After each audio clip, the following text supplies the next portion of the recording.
Good morning and good afternoon, everyone. Today's webinar is titled The Deep Dive into MyQuiz, a preparation for in-training exams, unlocking your ITE success with MyQuiz. This webinar will also include coverage on the Learning Assignments module. The key topics that we plan on covering regarding MyQuiz is an overview to review the functionalities and benefits of the MyQuiz module with a particular focus on preparation for in-training exam, how to build effective quizzes, learning to create engaging quizzes that mirror the ITE format and content, and tracking progress by utilizing the quiz analytics that we have built into my evaluation to monitor trainee progress and to identify areas that you need to make improvement, as well as areas to improve the actual quizzes or exams that you're creating, and how to enhance learning outcomes in terms of strategies to use MyQuiz as an effective learning tool for enhancing ITE performance by integrating it into, for example, rotational assignments. And we'll take a look at the quiz module with an interactive demonstration. The secondary topics following the MyQuiz module will review the learning module. We're going to focus on reviewing the functionalities and benefits of the learning module and how to set up learning assignments and how to assign those learning assignments and tracking progress and performance on those learning assignments and ultimately generating learning assignment reports. So let's start with an overview of the MyQuiz module. What are the essential benefits of the quiz module is you're able to create and distribute exams, integrate videos into those quizzes so that you can have testing that's integrated with both pictures and with videos. You can improve conference attendance with quizzes because you can actually attach mini quizzes to a conference and the questions that are on this mini quiz, that there might be 2 or 3 questions, those questions would mirror content that is covered on the conference. So whoever the conference presenter is would send you those questions and you would build a quick quiz and put that into a conference, and it would automatically get assigned during the conference attendance process. You can also integrate quiz performance into milestone reporting.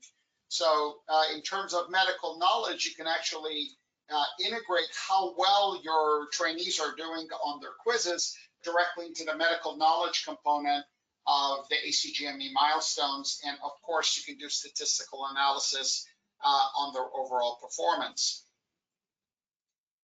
The benefits for your program, there's an existing database of 200 internal medicine questions. These are internal medicine questions, so of course they wouldn't be specialty specific for, let's say, anesthesiology. The reason we have these 200 questions in the database, it's because several years ago I wrote a textbook, so the copyright belongs to me and I was able to upload those questions directly into the database. Otherwise, you would have to add your own questions in there. What's important to note as a very important footnote is you and your program are able to add quiz questions from other databases into my evaluations and use it yourselves for educational purposes, and you are not in violation of copyright laws. However, my evaluations cannot do that for you because then we're doing it for financial gain because we charge you a subscription fee. So if you guys want to take questions from other sources and use them for educational purposes, that's your prerogative, and it's something that you can do. You're able to use the Excel spreadsheet. If you're on this webinar, that's a handout that's available to you. If you're watching this recording, if you access the menu option, My Help, under the section for supporting documents, you'll find that available. During the webinar, we'll also show you an alternative location directly in MyQuiz where the Excel file template is available for you. This template is something you can use to just import questions from different sources directly into my evaluations. You can assign rotation-specific and mock ITE quizzes. You can tie quizzes into learning assignments. For example, they have to watch a video or watch a PowerPoint presentation or read a journal article and then take a quiz. That would be a learning assignment. We're going to review that.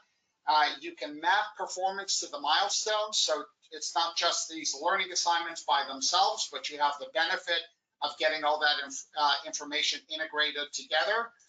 And for those of you who are using the MyEvaluation CME module, you can tie quizzes into CME events. You can also tie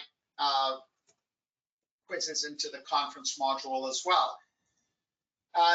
There's security benefits, and specifically, users cannot print a quiz. So if you're creating a quiz, you don't have to worry about users making copies and distributing it. There are locks that don't allow people to print them.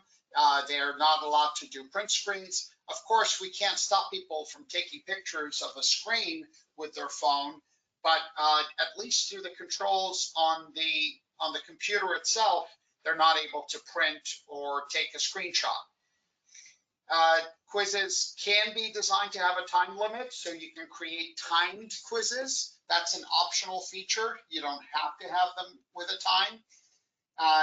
Another great thing for security is answer choices on quizzes are always randomized. We'll review that in more detail when we're going through the quiz modules. And what that means is two people who are sitting next to each other, answer choices A, B, C, D, and E will have different options in different orders for them. So although the same 5 answer options are available, they're in a different order. They're randomized. So you can't say, hey, what's the answer to question 12? Oh, it's B. B is going to be different for the two people sitting right next to each other. And you do have an option to further randomize the questions in a quiz as well. So question 12 won't be the same for everybody taking the quiz. Now, the benefits for users, of course, it improves their medical knowledge. It improves their in-training exam performance, which is a positive reflection on them as a physician and the patient care they're able to provide. It improves the board pass rate. We've documented that in a handout that's available during this webinar for predicting board pass rate. And that handout is also available to you through the MyEvaluations website. You can go directly to the website and have access to that. It's also available by reaching out to client services. We can forward it to you. And the quiz module is also easily accessible to all your trainees from the web or from a mobile app. Never fails. There we go. The MyQuiz module, you can see here in the middle part of the screen. This is on the home screen. There's quizzes to complete. On the mobile app, there's quizzes to complete as well. The MyEvaluations mobile app can be downloaded for both iOS and for Android, and both have these links. By the way, these images that you're seeing here in the middle of the screen is the newest home screen. All of you have access to that newest home screen as well. Currently, it may be defaulting for some of your programs to the older screen, and that's being rolled out for you as time moves on, but I'll share that with you as we go through. So by using the mobile app, they can directly access the quiz module. Here you can see both on the mobile app and on the computer how those quizzes are accessible. In both cases, they have quiz assignments. They can click on those quizzes. You can see here when they click on the quiz, there's a screen that comes up on the computer that tells them that They can't open multiple browsers. If they try to open up another browser while they're in the middle of the quiz will close and they'll have to go back into the quiz again. Essentially, it blocks them from being able to do a quiz and go look up answers on the internet on their computer. So it's a real good way for them to be able to take a quiz in a secure environment, as I had explained before. And then we can see here on a timed quiz, which I'll show that to you during our hands-on component, where we can see the same quiz, how it's showing up with a remaining time. Once they start this quiz and they have 29 minutes and 56 seconds in this example, or on the right, they have 28 minutes and 43 seconds, that timer doesn't stop. Even if they close the browser, if they turn off their computer, the timer keeps going. So on a timed exam, they only have a fixed amount of time to complete that quiz. And you can integrate those quizzes directly into the learning module, which we will review after the quiz module, which creates a learning assignment. And we can see both of those are available both on the desktop and on the mobile app. Now, in terms of medical education, the idea here is that you can create a trackable curriculum. And this is something we're promoting for everyone to do, to set up rotation requirements with a trackable curriculum instead of just focusing on a Word document or a PDF file that has a whole bunch of requirements. We've had separate webinars on this topic in terms of setting up rotation requirements. Here, I'm really just focusing on quizzes and learning modules. And if you have more questions about how to set up rotation requirements and a trackable curriculum, you can reach out to us, and client services will be happy to guide you on the path towards setting up a trackable curriculum with objectives that are individually trackable.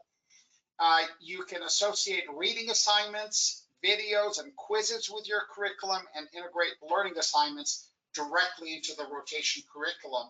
So here we can see the rotation requirements for the nephrology rotation. It has specific objectives listed at the top. There are 3 objectives.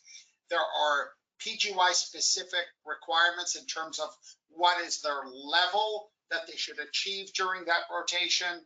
There are specific procedures they need to complete, patient logs they need to complete, and you can see the quizzes are set up here where you can actually have PGY specific requirements in terms of what the pass rate is by PGY level, and at the bottom you have actual reading material that they're required to complete while they're on there as well.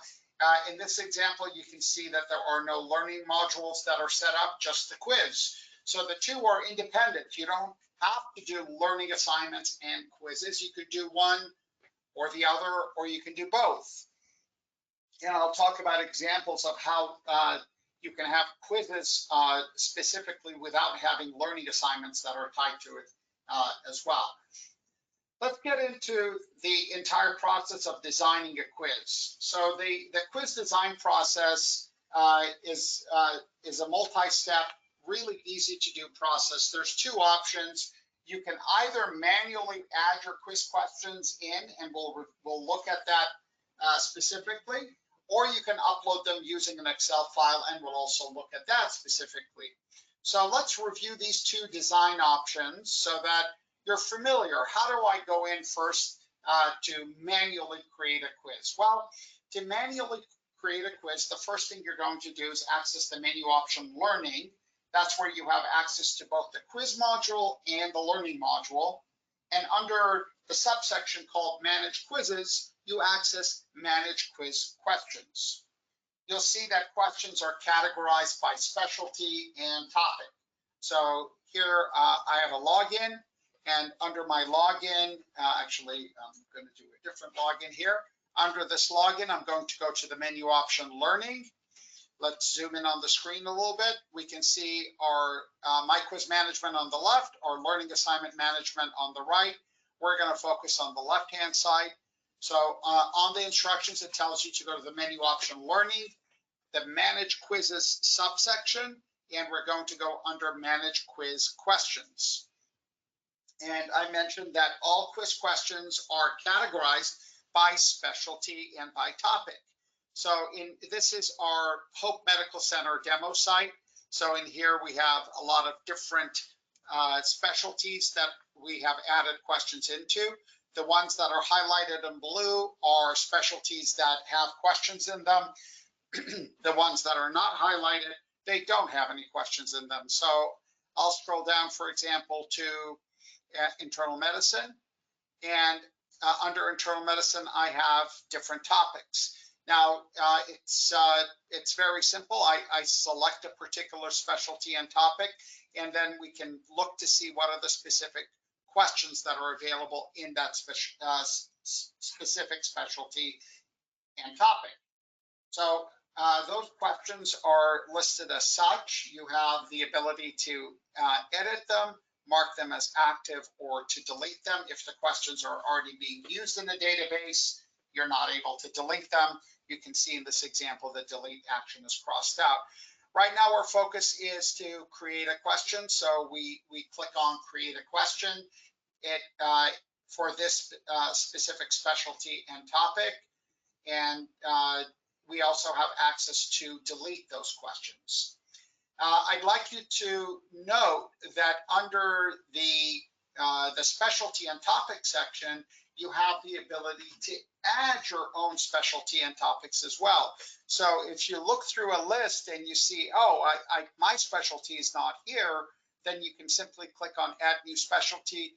You'll be prompted to put in your specialty. The same is true for topics. You can click on Add New Topic, and that lets you add and edit your own topics as well. So by clicking Add New Topic, you can add a new topic. You can, of course, edit any of your topics, and that allows you to create questions by topic. Why would you want to actually create questions by topic? Well, this allows you to easily find questions that are more specific to a rotation. It also allows you to run reports on specific specialties and topics to see how those specialties and topics are performing and coming along. So if I click on Create a Question, I am presented with a field like this. So specific for that specialty and topic, you'll see here I have the ability to write a question. Then there is an area to include pictures in both the explanations and the questions. So there's a little picture image I can click on that lets me add images directly into the quiz. You always want to make sure that you size those images so they're not too large. Otherwise, users will be very frustrated because the image that you've uploaded will not be automatically resized by the system. The system will upload those pictures based on the size you upload them. I'll give you a quick pointer. On the actual quiz, our system does provide a magnifying glass for images. So any image that you upload, I recommend you upload it in the size that most people can see on a screen, knowing that there is a magnifying glass that will allow them to zoom in on a specific area of the image that maybe they might need to see more details on the image. Just a little pointer to know. There's a section for explanation.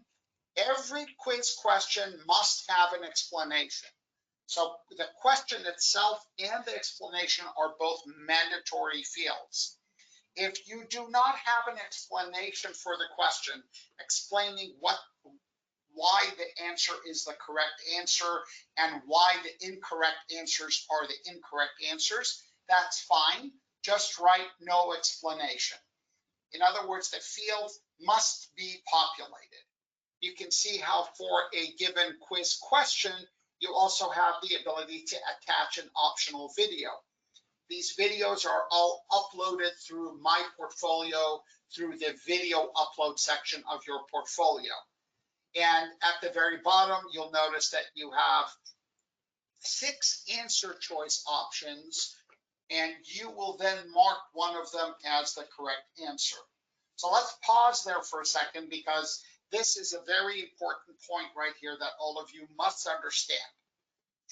Because there are six answer options available and only one correct answer, these questions do not lend themselves to multiple answer choices. So you cannot design a quiz question that has multiple correct answers. It can only have one best answer.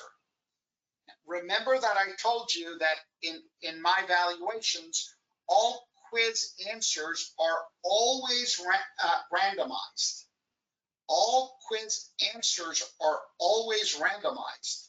If they're randomized, you don't have to worry if you're making answer A the correct answer all the time when you're uploading it into the system, because the system will automatically randomize it for you. So that's your point number one. Point number two, when you're creating answer choices, do not create answer choices such as answer A and B is correct, because A and B can be moved around. So if answer A is red, answer B is blue and white, and answer C is purple, and the question says, what are the colors of the flags of the United States? And answer D says A and B. Well, A and B is correct because the flag of the United States is red, white, and blue. However, because those answer choices are being randomized, it's possible that purple might change and become the correct answer B.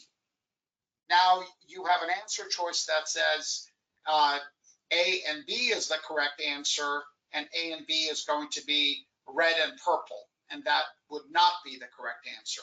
So be mindful of that. Always write out your answers. Don't just put in A or B, a letter to represent the correct answer. So this is the field that you use to add your questions, and we can see that here by clicking on create a question. I'm able to say, okay, I want to create a new question under internal medicine for allergy and immunology. I would write my question. I would write my explanation. If I don't have an explanation, then I write no explanation. If I want to add an image, I can click on the image and I can click on upload, then browse for the particular image that I want to upload, whatever that image might be. I can select that image, send it to the server. So when I send that image to the server, it will actually upload it into your particular department, and that then allows you to actually go in and make the necessary edits in terms of size to the picture, and you can then add that image directly into the quiz.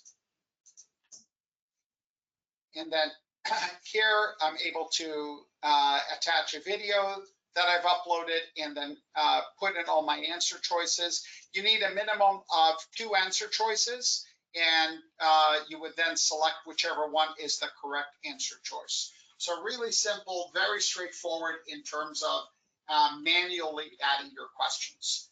Now, the second option has to do with importing your quiz questions. So with import quiz questions, you again access the same menu item going under the menu option learning, except we go under import quiz questions and you use the Excel template file to upload your questions. So here, if we go back to the menu option learning, under the manage quizzes, we have an option here for import quiz questions.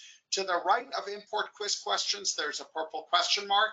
If you click on that, it gives you details about importing the questions and access to the actual Excel file. So if you click on that, it's going to open the Excel file for you. If you open up your browser download folder, you can then open that Excel file. And this is what the Excel file looks like. I'll zoom in on it. So this is where I would actually add my details. And we're going to review this in just a minute as I go through the webinar. So that's just an easy way for you to access that template. For those of you on this webinar, that template is also attached as a handout for you as well. So we access MyQuiz. I explained to you how you can access the Excel file templates as well. You're then able to open that file. You either save it or you're able to open that file. And you then go to the directory that you've saved that particular file. You can then either open it or you can distribute it to others in order for them to fill in all the necessary information. I encourage your program then to send, once you start this process, you want to send this file to your faculty, residents, and fellows, and encourage them to put in quiz questions. They should take the best shot as putting in what the topic and specialty is. You will ultimately, as the admin, control that, meaning as the admin, you'll adjust that to make sure that those topics and specialties exist in your database. If they don't exist and you need to add them, you must add them before the system can add those questions into topics and specialties that don't exist. So if there's new ones, you have to add them manually before importing the file. And notice there's a column here for the correct answer, and there are 5 incorrect answer choices and explanation. Again, keep in mind that explanation is required. So if there is no explanation in this column J, you would simply write no explanation. Simple, straightforward. Once you have those files from your faculty and residents, you're able to import them under the quiz importing module. In step 1, you're going to browse for the particular file. You'll actually select the file that you want to import. You'll click next. The system is going to show you the name of the file. It's going to ask you which table in the file you want. And what that means is, even though there's only one table in here, you can have an Excel file that has multiple tables, sheet 1 and sheet 2. So if we have these multiple fields, tables within an Excel file, the system is asking you which one of these tables do you want to import into the system. So you'll select the appropriate table that you need to import. You'll then click next. The system will automatically map the fields for you. There is a mapping option in case you're importing from an alternative source and you're not using our template. So all you would need to do in step 3 is just to click next, and the system would then show you the questions that have been imported and show you the specialty and topics. So if those specialties and topics are missing because they don't exist in your database, you would have to make adjustments here and then click confirm data importing, and your data is then imported into the system. It's really that easy and that straightforward. So let's take a look at it very quickly. We're going to go under import quiz questions, do a browse. I'm going to go to that same file that we just downloaded. I'm going to select that file, click next. So let's imagine that I have added questions. That template is blank right now. Notice how I had created these extra sheets. So I'm going to select the table I want to import and click next. In this case, because I don't have any information, it's not going to import it in. I haven't put anything on the tables. So it would then otherwise automatically map and import those questions into the system for me. So it's a really very straightforward, easy process for you to import your quiz questions into the system. As I mentioned, some helpful hints: make sure that the topics and specialties exist in your database before you import. You want to make sure you add any missing topics and specialties before you import. Any pictures that go in with those quiz questions that were imported, you have to add those pictures manually. You're unable to import data from import pictures from an Excel file, And as I mentioned before, don't use answer choices such as all of the above or none of the above or A and B. Always write out the entirety of the answer choice and not just A's and B's references like this.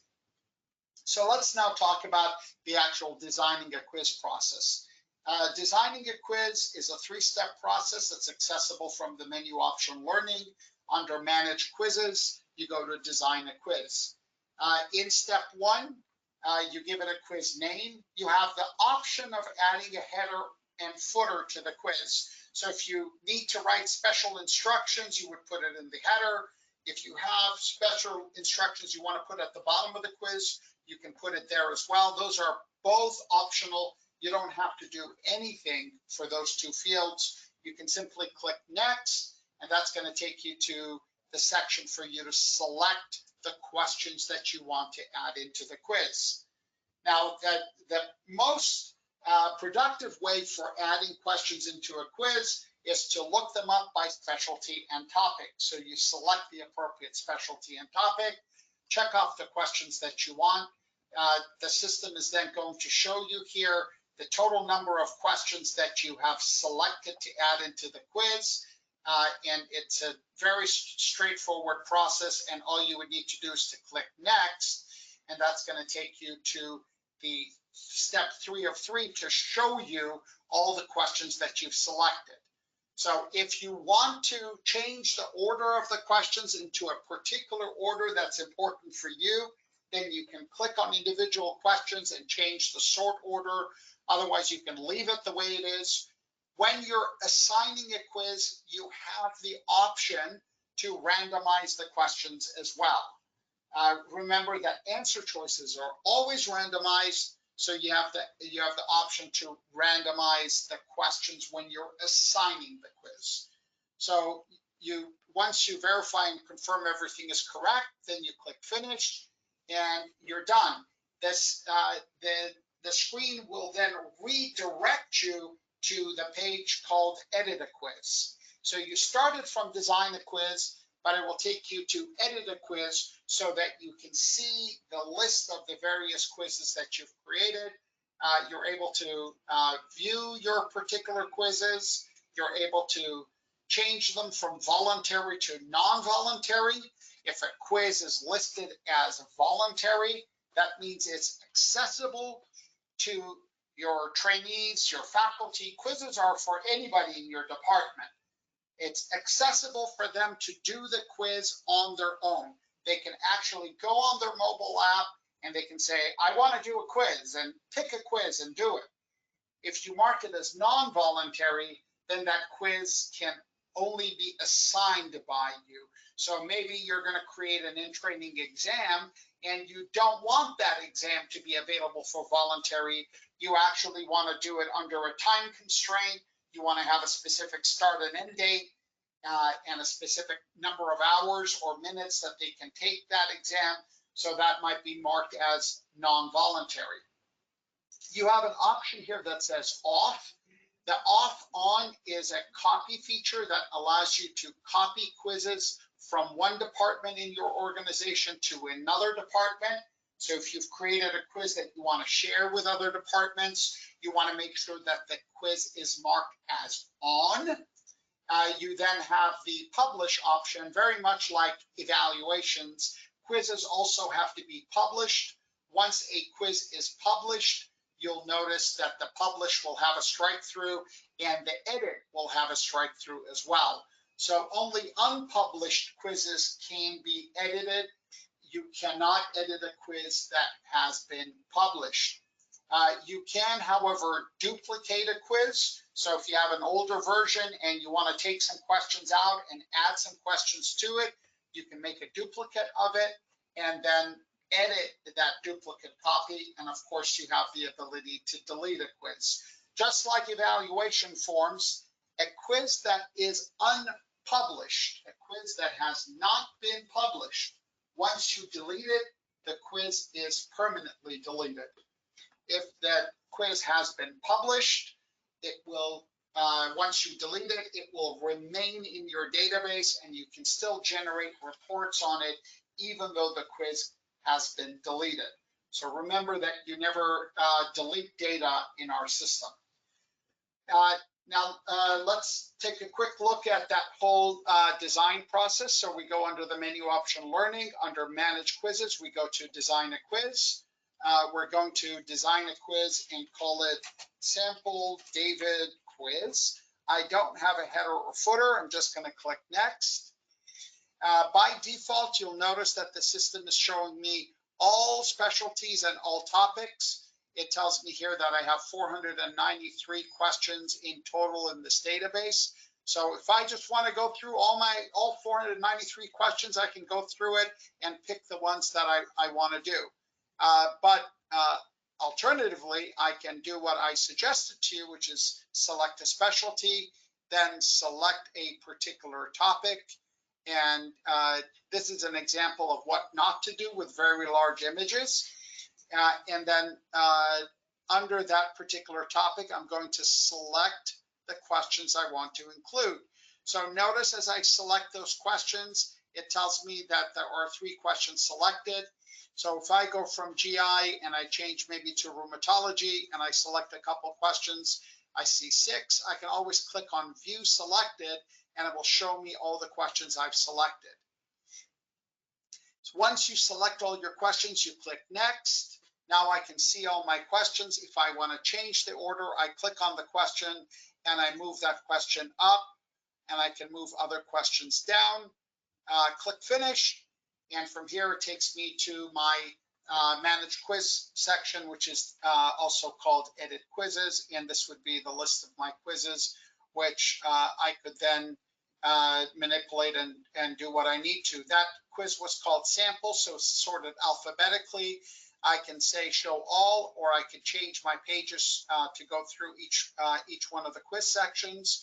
So my sample David quiz is listed here. I can view it, change it from voluntary, make it non-voluntary, so people are not able to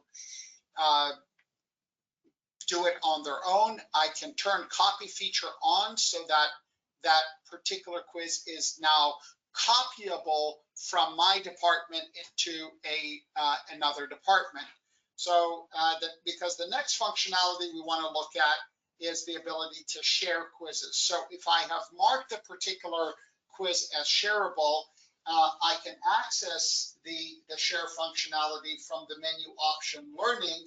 I have under manage quizzes, I have the option to share my quizzes, so share quiz templates. So sharing quizzes allows me to select the department I'm sharing from, select the departments I'm sharing to, add those departments, select the particular quizzes that I want to add, and click submit. And that's a real easy way for me to be able to share my quizzes from one department to another. So that's a really easy process here under my manage quizzes. I can go to share quiz templates, select the department that I want to share my quiz with. So let's say I want to share this particular quiz with gastroenterology.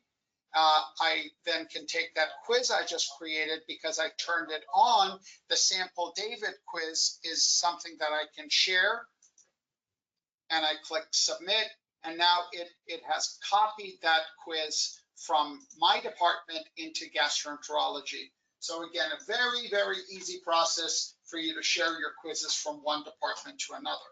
So let's hop from here into this idea of what we want to do in terms of in-training exam. One of the most fundamental components of your in-training exam is actually creating those quiz questions. So what we recommend for you to do is, if you're not internal medicine and you're a specialty other than internal medicine and family medicine, and you want to do some in-training exams with family medicine, a lot of the internal medicine's questions will cross over. Of course, family medicine needs topics including pediatrics and obstetrics and gynecology that are outside the scope of internal medicine.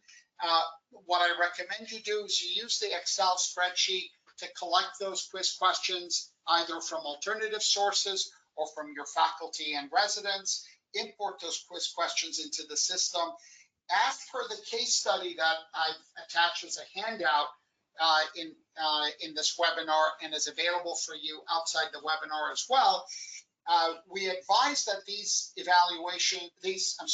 quizzes should be assigned on a rotational basis. So although in training exams are done on an annual basis, your preparation for the in-training exam should be done on a rotational basis, meaning every month. So build those quizzes. They don't have to be necessarily as large as an entirety of an in-training exam, but they can be smaller. They can be inclusive of 20 questions or 30 questions, and assign those quizzes on a rotational basis. And following the end of the quiz, schedule a conference to review the quiz and the questions on the quiz with your trainees. And I'm going to walk you through that entire process right now. So the first step that we want to focus is on assigning quizzes. The quiz assignment process has several different options. The first option is voluntarily selected quizzes by trainees. So if you want to create a library of multiple quizzes, trainees can go into the system and simply select the quizzes and complete them on their own. The other is manually assigned quizzes, where you're going in and you're assigning the quiz to a group of trainees on a manual basis, whatever the periodicity is that you want to do. The other option are automatically assigned quizzes that's based on schedules, either third-party schedules that are integrated into my evaluations or the integrated My Schedule tool. Those quizzes will be associated with specific rotations, and the system will then automatically assign them to everybody who is on that specific rotation. The other option is to integrate quizzes with either conferences and or the CME module, if you have the CME module, which is an optional module. And the last option is to integrate them into learning assignments. So with learning assignments, you're actually creating a whole package. We'll review that after the quiz module. So you're creating an entire assignment. Those learning assignments can also be integrated into the onboarding and credentialing module. So you can have things such as fire safety, infection control, things like that as learning assignments where they can watch a video and take a quiz and actually show that they've passed the quiz as a way of tracking their onboarding process. So that's the 5 options in terms of assigning a quiz. Let's review those briefly. I'm not going to do a hands-on with each process. I want to just review them briefly with you on some of the items so that you understand those processes. So the first one is regarding voluntary assignments. So these are voluntarily selected by the trainee. They're not truly an assignment because I'm choosing to do it myself. Now, as the trainee, I have 2 options.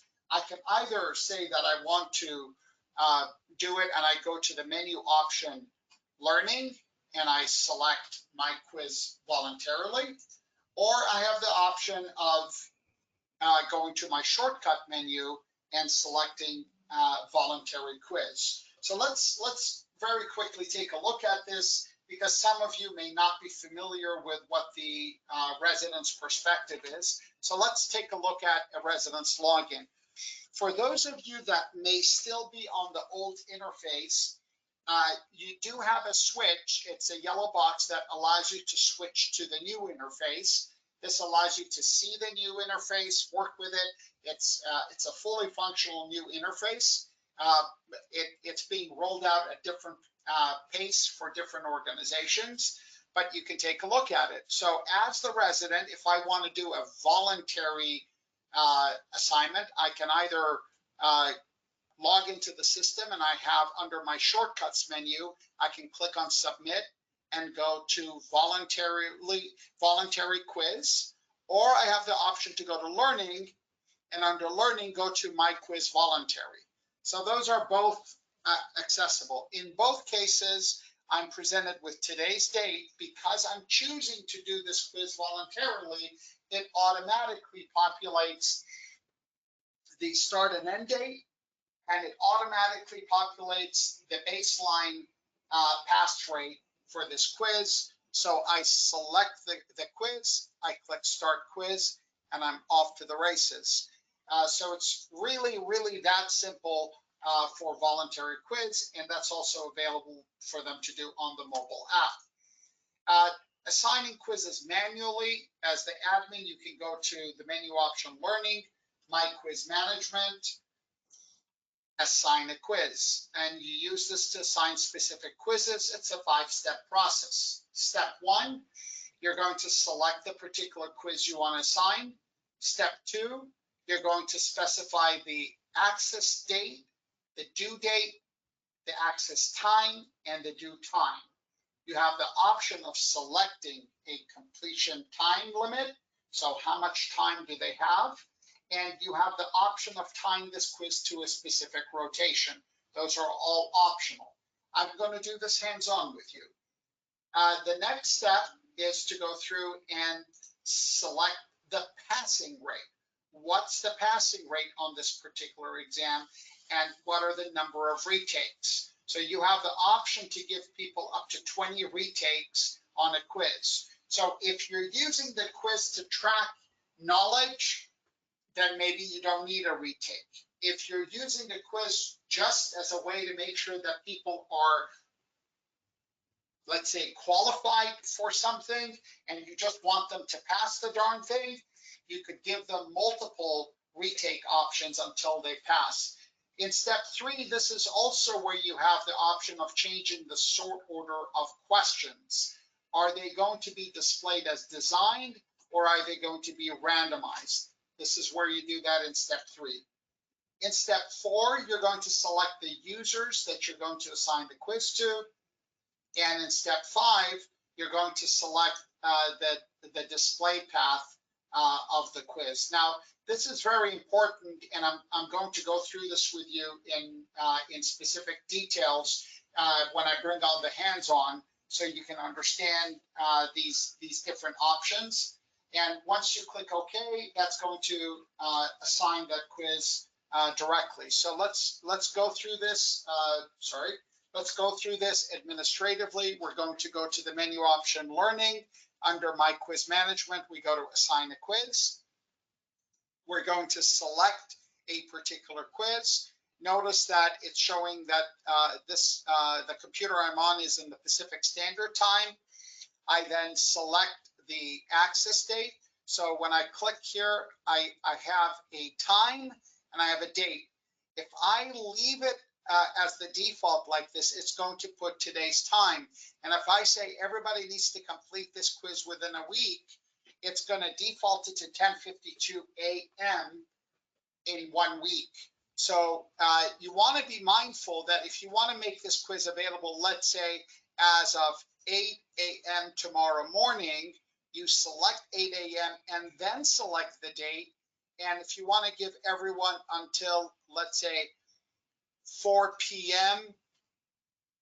next week, you want to select the time first and then select the date. That's very important. So first select the time, then select the date so that the date and time is accurate. So with the quiz module, because it's time sensitive, it will take a quiz away from circulation after that time has passed. Now, the completion time is optional. You can set a maximum number of minutes of 4,500 minutes for people to complete quizzes. Of course, that's optional. You can tie it to a rotation, set a pass rate, number of retakes, select the users that are going to participate, and then I want to focus on this last part down here at the bottom. So there are essentially 4 options for us to consider here. And this is important as part of an in-training exam training process. The first option is display correct answers and explanations from review only after quiz period ends. In this example, when does the quiz period end? It ends July 25th at 4 p.m. So it's saying that display the correct answers and explanations for review only after July 25th, 4 p.m. At that point, they can look at the quiz and see what the correct answers are. So for now, they're just going to get the message, hey, thanks for completing your quiz. The next option is display correct answers and explanations for review immediately after completing a quiz. So I've finished the quiz, I submit it, it tells me exactly which one I got correct, which one I got incorrect. It gives an explanation based on the explanations you've added. So if you've added no explanation, it'll say no explanation.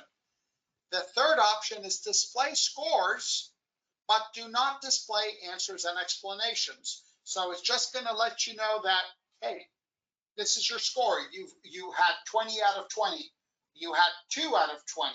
Whatever your score is, it doesn't tell you which one you had right, which one you had wrong. That might be a good option if you're doing retakes, where you don't want them to necessarily know which one they got right or wrong, but you want to give an opportunity to retake the quiz.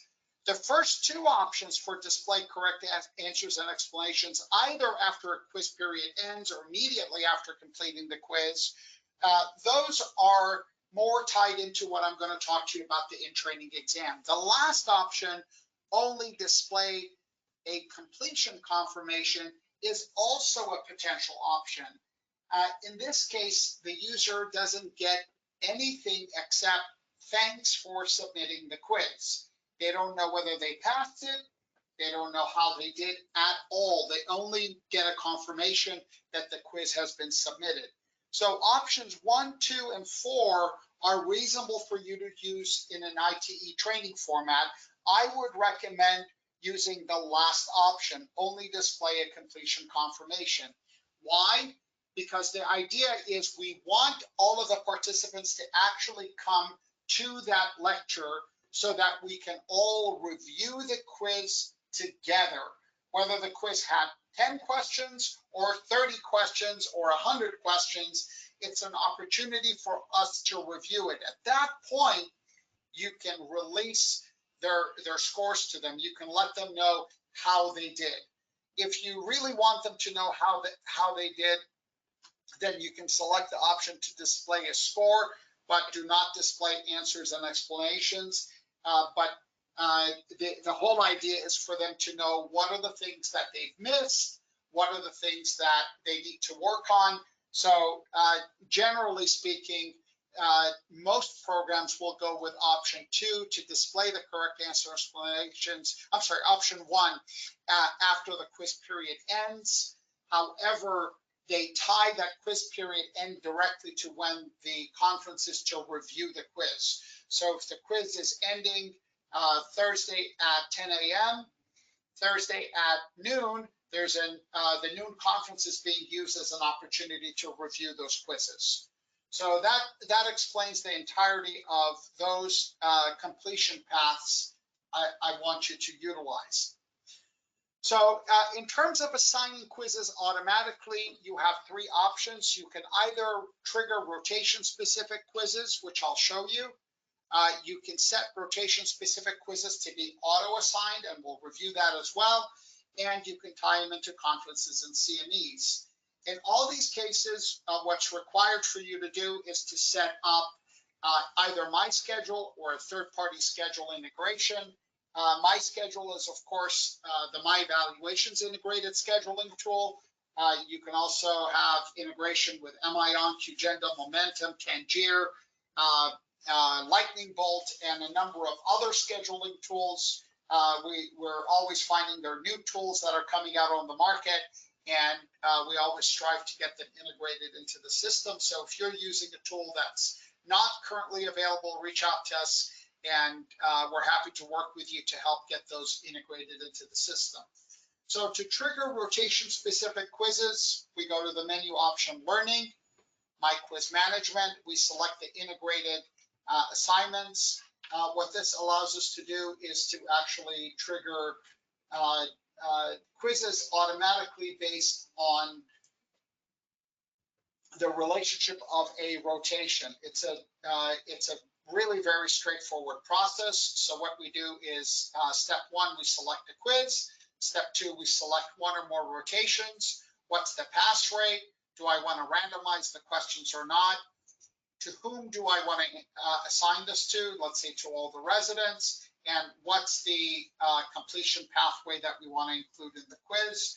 And it's we just click OK, and that's going to automatically assign the quiz. So this is available to you here under in this department. We're utilizing MySchedule, so you can see under the learning module we have the integrated MySchedule assignments. It's a straightforward process of selecting the particular quiz, selecting the particular rotation or multiple rotations, pass rate, as assigned, to whom, completion pathway, and submitted straightforward from there. And it's that easy and straightforward for assigning those quizzes.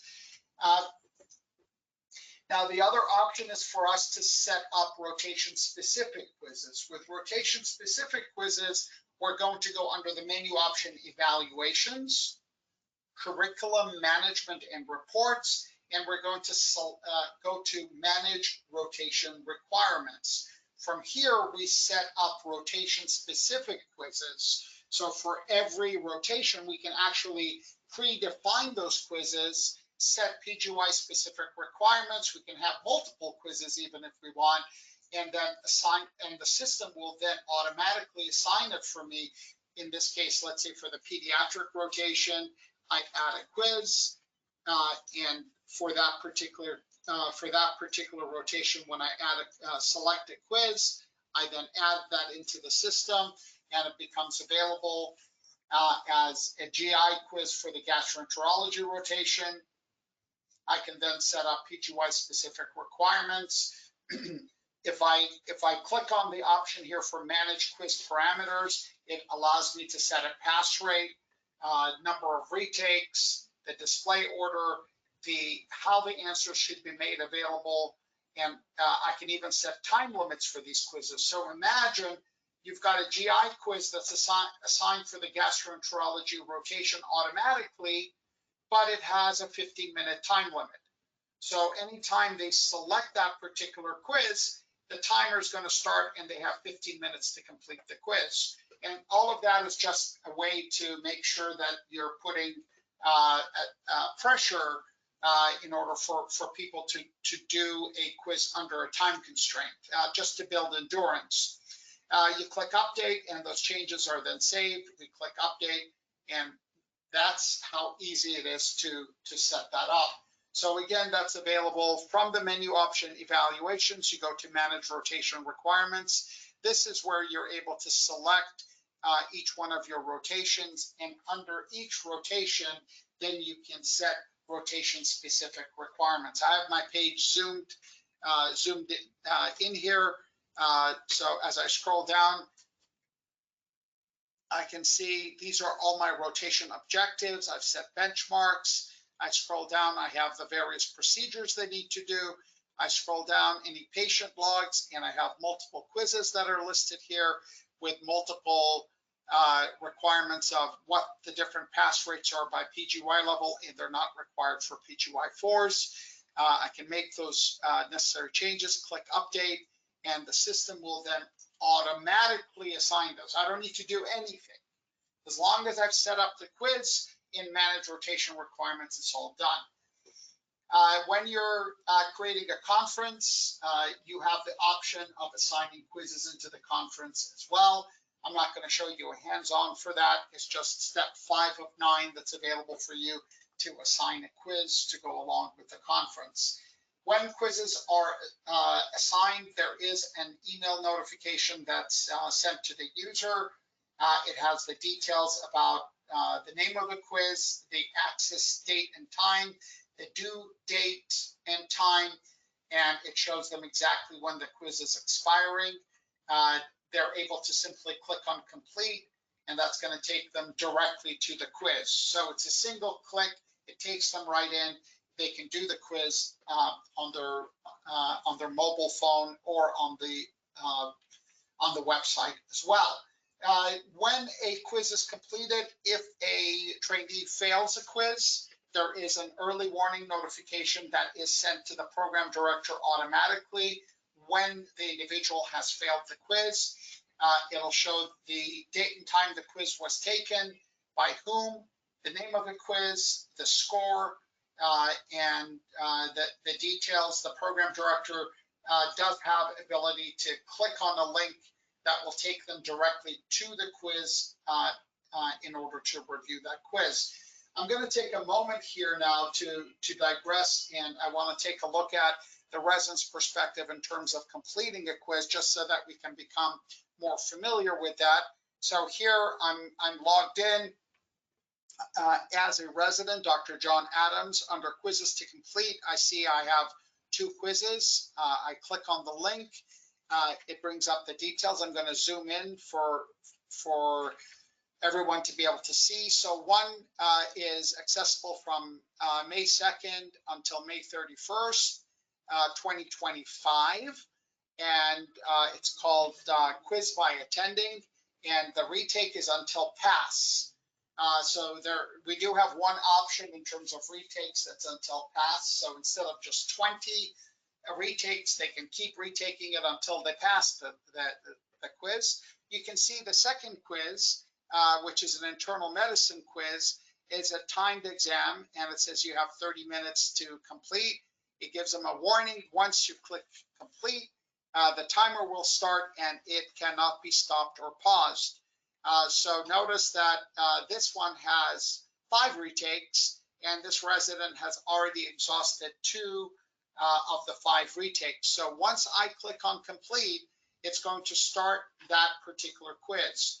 And it opened up a pop-up screen on another window for me. So it tells me that I shouldn't open up multiple browsers. I should not click on the browser's back button or forward. I shouldn't refresh the screen or switch to another tab. I shouldn't exit the quiz. And it says I can use any browser. I should close all other applications before starting. And it automatically went away after a certain number of seconds. I could have clicked start at that point. At this point, my timer is going. If I close this and I say, oh my goodness, I don't want to do this, and I go out of it, it doesn't make it go away.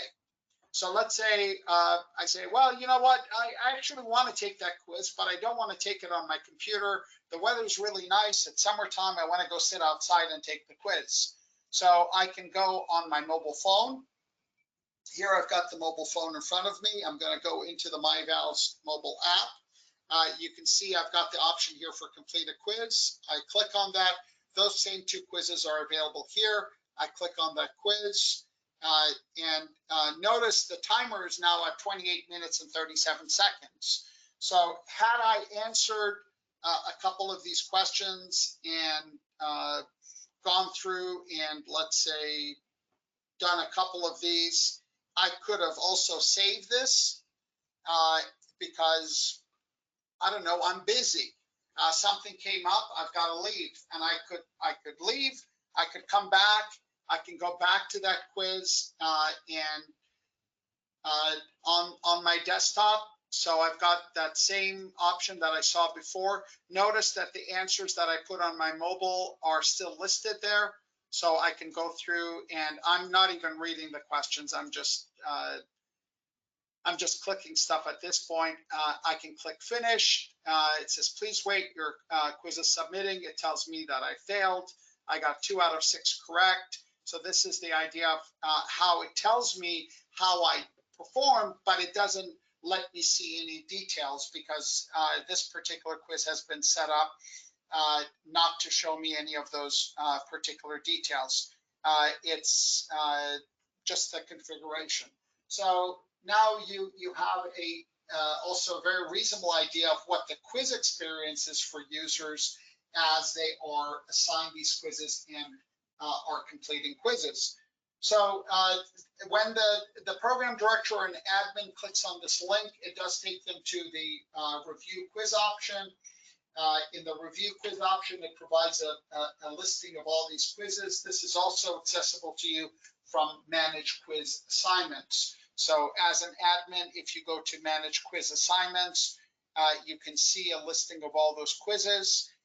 Very similar navigation as to your evaluation assignments. So if I look up a particular user, for that specific user, I can see their quiz assignments, and I can click on edit for a particular set of quiz assignments and see the details of those quiz assignments from each user.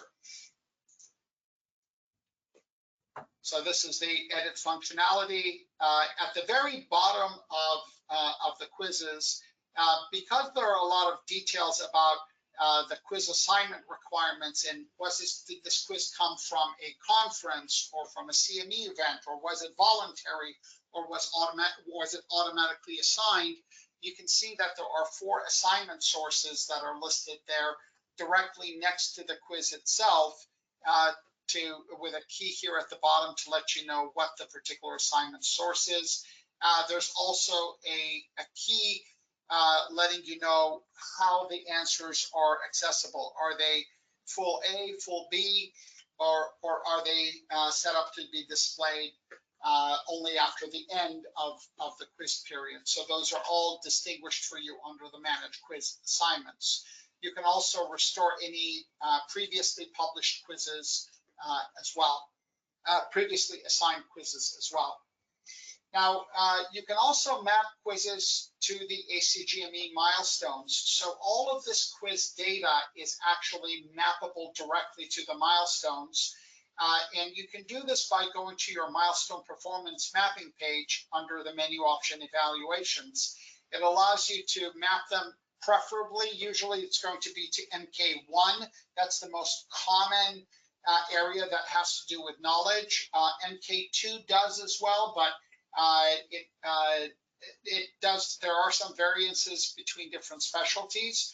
So if you expand a particular milestone sub-competency, you're able to then click on add quiz question in order to map that question directly into the milestones. You can also add new questions if you want. And then once you map a particular question, the performance on that quiz question is directly mapped to the sub-competencies and milestones. So let's go to the menu option evaluations under milestone performance mapping. I'm here under the ACGME internal medicine milestones. I'll go to medical knowledge as an example. So here we have 3 sub-competencies: applied foundational science, therapeutic knowledge, and knowledge of diagnostic testing. So if I create quizzes that have to do with these different sub-competencies, I'm able to expand a particular sub-competency. These are all the existing questions from evaluation forms that are mapped. So here I have an option to add a quiz question. So it says, all right, is there a specific question or a form? So the question, I'd go by specialty. If it's from a particular form, I can pick a particular form and then select specific questions from that form. So maybe I want this diagnostic question to be mapped. So I click add as question. That question is now listed at the bottom here. So the idea here of adding this question is if I pass this question, if I get it correct, I get a positive credit. How many credits do I get? I get a credit of 1. If I get it incorrect, I get a credit of 0. Now, when I get a credit of 1, is it a credit of 1 at level 1, 2, 3, 4, or 5?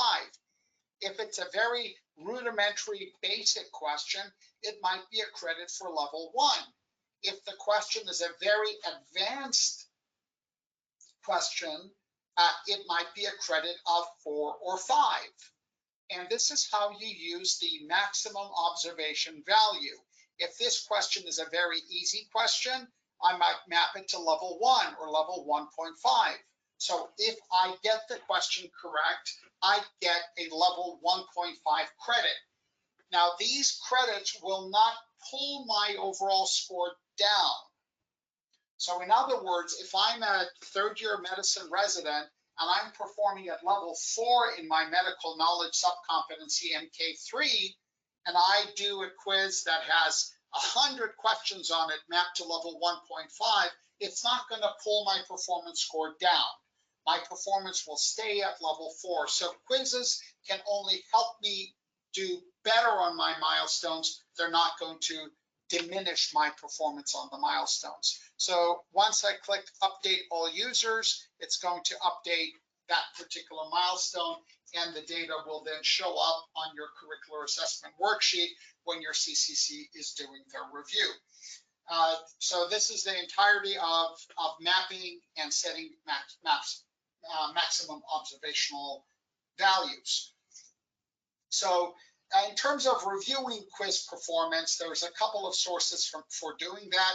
You can access that under the menu option, My Portfolio Examination Scores, or you can access the menu option, Learning, and go under Quiz Reports. There are 5 reports, including reviewing just completed quizzes individually, looking at a detailed quiz report, generating a summary report, generating a ledger of all the quizzes to see what a trainee has done or hasn't done, or we have quiz analytics that do a series of analytics for you on your quizzes, and I'll touch on those as well. So under My Portfolio, if I access the menu option Examinations here, it will show all the board examinations. If you are an admin, you'll have the option to click Edit and Update on the screen, which allows you to actually populate their board exam scores from their USMLE. It also allows you to, on the same area, populate their in-training exam scores under the Examinations tab in My Portfolio. All the MyQuiz performance data is automatically listed, including any quizzes that have been partially completed or have expired. And from here, both you and the trainee are able to review the quizzes as well. You can access review completed quizzes. If you click on review, it will bring up the detail of each individual quiz, which you can look at. Under the detailed quiz report, you will actually get a report of each individual quiz question, the incorrect answer they gave, and the correct answer, so whatever it may have been. So these lettered answers do correspond to the right letters because it's on a report. So it'll show what answer they gave and what the correct answer is. That's in your detailed quiz report.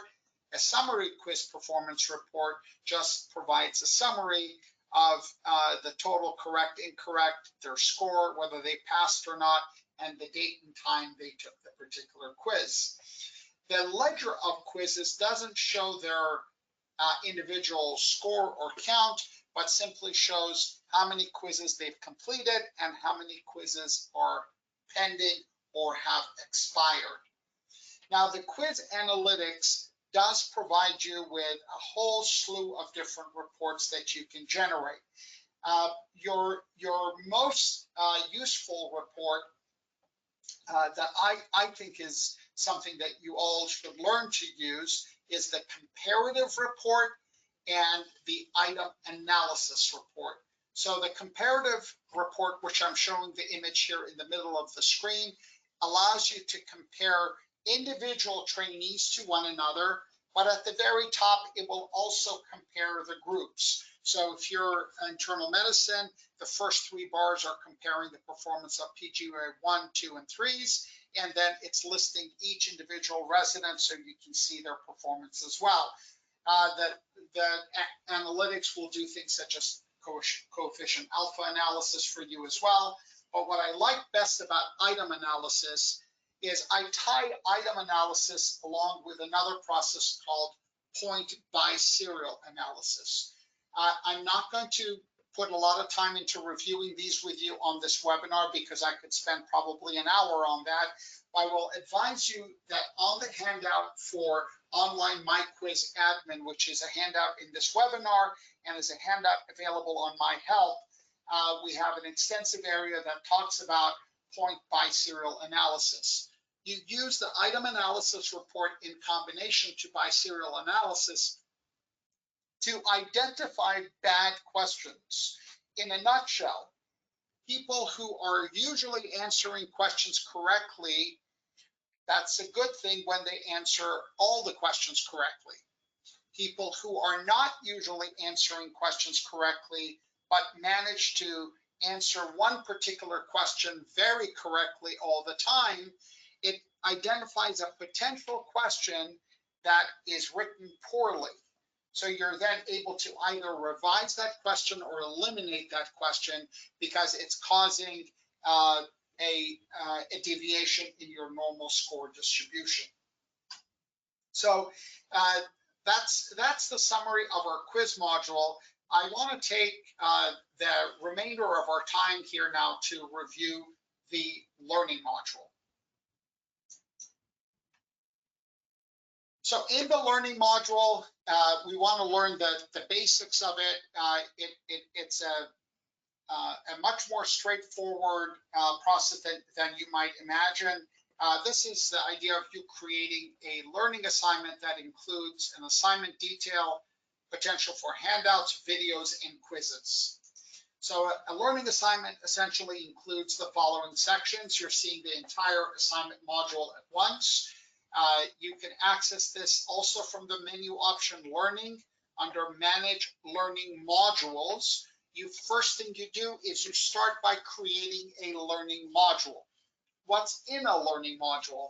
Well, at the top, you give it a name, you give it a description, details, you associate optionally quizzes into it, handouts, videos, and that in its entirety will define a learning module.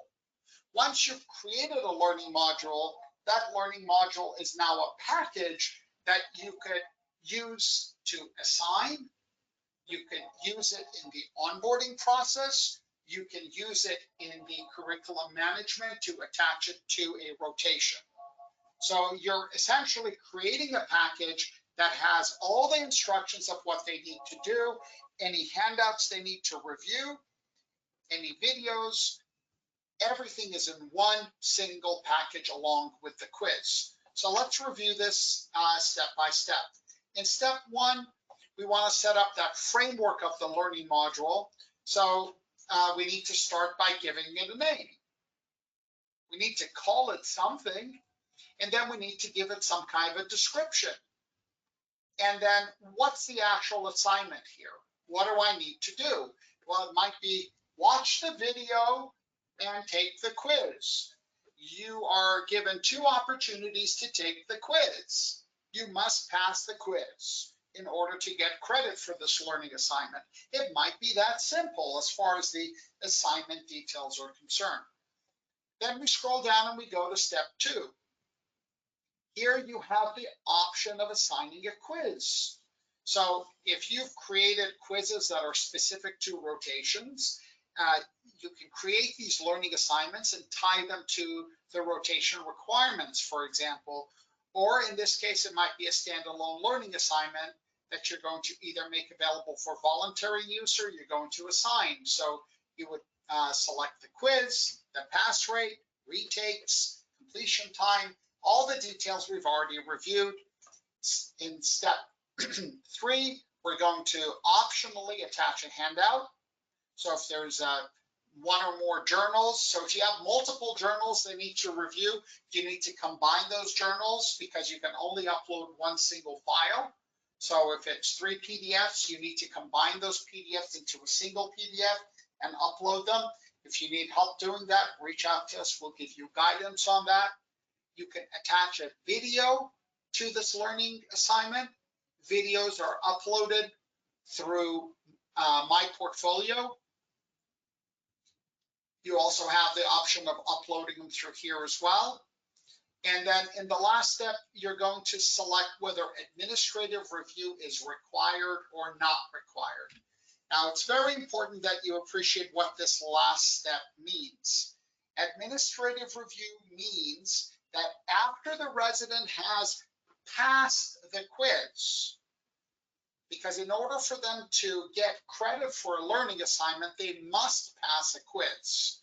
So in order for them to get credit for the learning assignment, not only do they need to pass the quiz, but the learning assignment will be in a pending mode until the administrator, whether it's the program director or the residency administrator, reviews that learning assignment and marks it as having been completed successfully. So generally, you want to select the option for administrative review not required. Why? Because if they are already taking a quiz, then passing the quiz is indication that they have successfully completed the learning assignment. The times when you want to make administrative review required is if you actually have asked them to also submit a write-up. Maybe the learning assignment is read the following journals and write a summary, and they have to upload a summary. In that case, an administrative review is required. So be careful on how you use the administrative review option.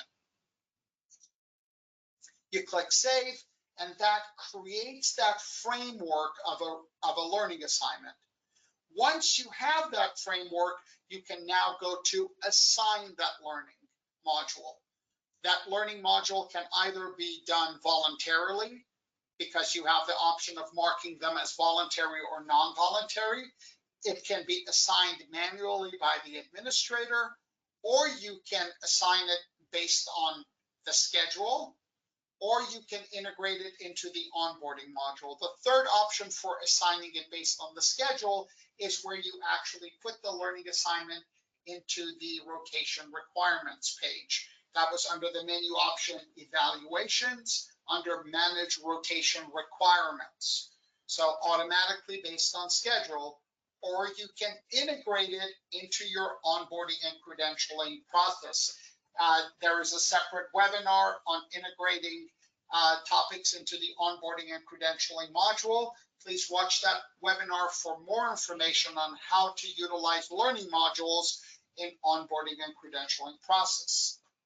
For the voluntary process, the trainee can access learning assignments by going to the menu option Learning, and under Learning, they can select Submit Learning Assignments. So any learning assignment that's marked as being available for voluntary use will be available for them. It's a very straightforward, easy process for them to be able to access all of those and select from a list of learning modules that you have made available as voluntary use. To assign learning modules, it's a 6-step process accessible from the menu option Learning, Assign Learning Module. So step 1, you're going to select the particular learning module. Step 2, you're going to select a quiz. If you have already done that when you created the module, it will already be populated. So after you select the learning module in step 1, everything in steps 1, 2, and 3 will automatically populate for you. This only gives you the option to change it or to adjust it for your own internal use if you want to make some additional changes. So if I go to the menu option Learning, on the right-hand side, I go to Assign Learning Module. As soon as I select a particular learning module, it will populate the description. If there happen to be any links, if there is an assignment detail, it will populate it. It will also populate any of those steps in 1, 2, and 3.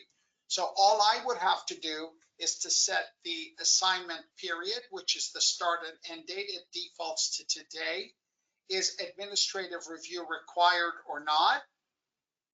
Select the trainees I want to assign it to and click Submit, and the system will then generate the email notification. So it's a very, very, very straightforward process for assigning those quizzes and learning assignments together. The next option is to auto-assign. We reviewed this before under the menu option evaluations, manage rotation requirements. Here I'm able to add specific learning requirements for a specific rotation by clicking add learning module. The other option is to automatically assign learning modules, where I'm able to then select those under that same option and then assign those learning modules which get tied into my learning assignment.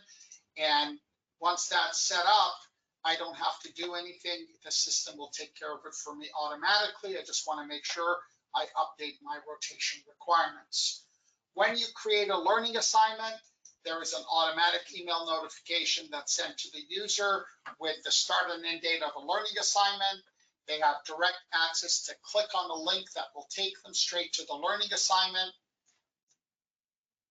You're able to then also, as part of that learning assignment, the notices that they get show them the curriculum requirement as well. So if you've set up curriculum notifications, that's going to be included in the curriculum notifications directly for them as well. So if it's part of the curriculum, it's already there, and it gives them the details for accessing learning assignments as well as the quizzes as well. Now, if you go to manage learning assignments, this is where you're able to make edits and adjustments to already created learning assignments. So very similar to managing evaluation requirements, you're able to, evaluation assignments, you're able to manage learning assignments. You want to make sure that you select the appropriate name of the user and select the option for details in order to see a specific user's learning assignments. Otherwise, this is in a summary mode versus in a detailed mode. You're going to see each individual assignment for a specific user. So be mindful that in the summary mode, you're getting the entire batch of the assignment, which is different from when you're in that detailed mode and you're seeing each individual assignment one by one. This is why I say it's very similar to the evaluation assignment process for learning modules. Each assignment has a multitude of different statuses. A learning assignment can have different options based on different parameters. And why do we talk about these different parameters? Because an assignment can either be closed because an admin looked at it and said, okay, it's been done, and I just want to close this assignment. An assignment could be expired because it has passed the due date. It might be marked as not reviewed and closed. So it has been closed, but no one has reviewed it. It might be past the due date. It might be pending a review because you've required administrative review. If you've required administrative review, it'll be marked as reviewed and closed because there were commentaries written. The admin may have looked at the assignment and it may still be incomplete. So it'll be marked as reviewed open. So here I'm going to present to you a little bit more textual information just so that you have more in-depth understanding of those different options. So if I say review open, the assignments have been reviewed by the admin and left open for further submission, which is a little bit different than the admin has reviewed and said, okay, everything looks good. We can go ahead and close this particular assignment. So those are the various options on the status. So when you're looking up the status, you want to make sure leave it as all assignments unless you're looking for something in particular, or leave it as pending unless you're looking for something in particular. In terms of reviewing and providing feedback on learning assignments, all preceptors, program directors, and administrators, both on the mobile app and on the website, have access to review learning assignments. So that means both on the mobile device and on the website, you're able to look at a learning assignment, give feedback by clicking on the option for pending review, and it will actually bring up the learning assignment so you can write assessor comments if you're the program director. And if you're the trainee, then you're able to provide trainee comments. It's important that you understand the purpose of learning assignments. It's not just always you took the quiz and you passed. And that's why there are cases where review is required.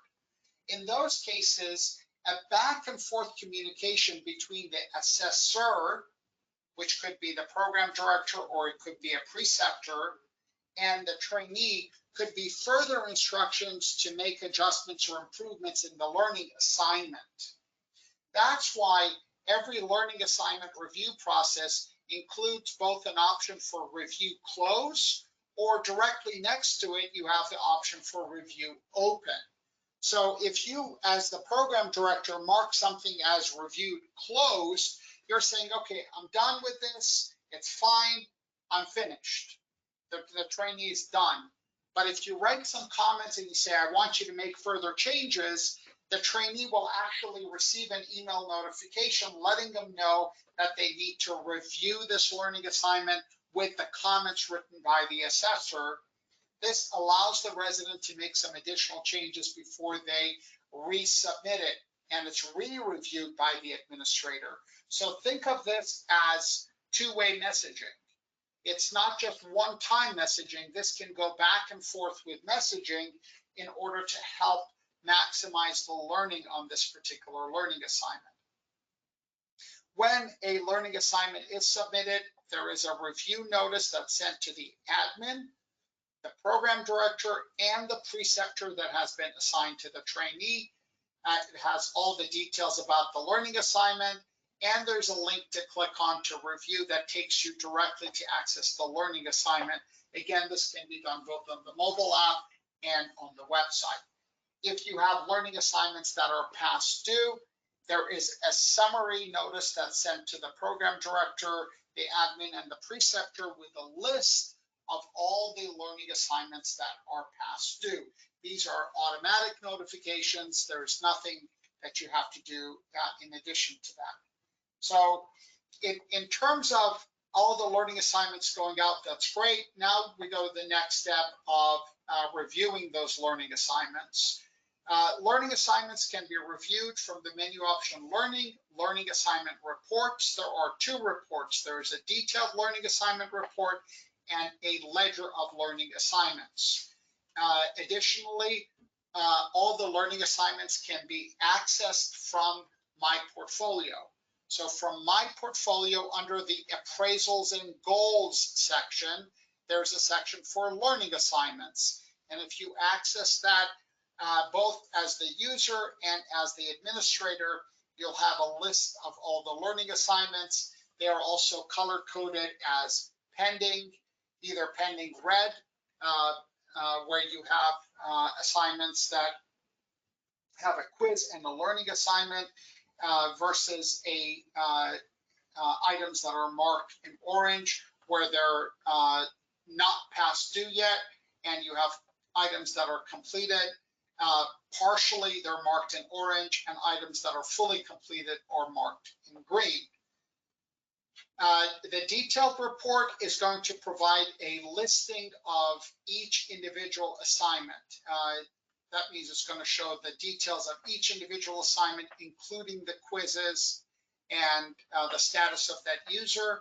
The ledger of learning assignments is going to provide you with both a summary and detailed section of all the learning assignments for an individual, showing at the top completed learning assignments, pending learning assignments, and it will provide you with a summary table that includes each learning module and the total of assignments that have gone out, how many are pending, and how many have been completed.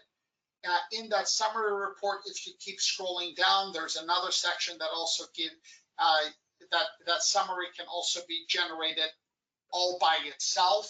So if you want to know in your department how many total learning assignments have been assigned and completed by residents or faculty or different groups, you can run that for your departmental statistics as well. And last but not least, those learning assignments can be integrated into the onboarding module. Instructions on that are available through My Help under Manage, for managing the onboarding and credentialing module, and there's a webinar on that as well. Again, both of that is available through My Help in terms of how to integrate learning assignments into the onboarding and credentialing process. Bye-bye.